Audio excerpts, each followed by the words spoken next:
Welcome to the Quilt Block Studio. Today we are making the Snowball star block.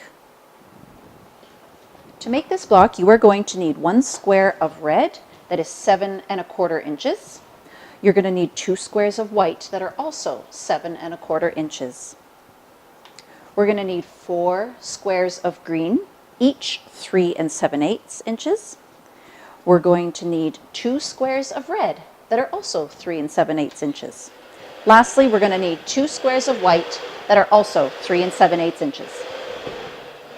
The first thing we're going to do is cut all of our large squares twice on the diagonal.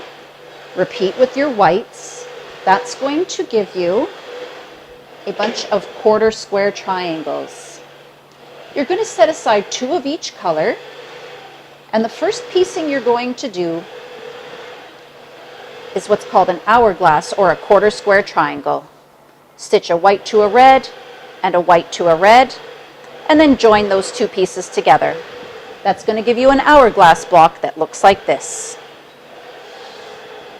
Next, we're going to piece some flying geese units. We're going to take 2 of the white 1/4 square triangles, and we're going to stitch a green triangle to each side. I need you to make 4 of those, just like that.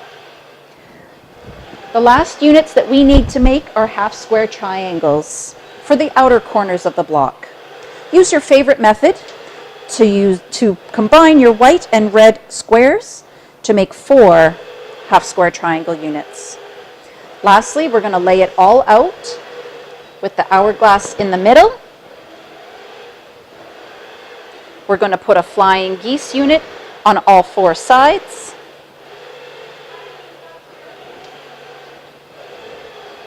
Oh, I'm running out of room. And lastly, we're going to put a red square in each outer corner. I'd like you to join those as 3 separate rows, and then join your 3 rows together. That will get you a snowball star. Thanks for watching. We'll see you next time.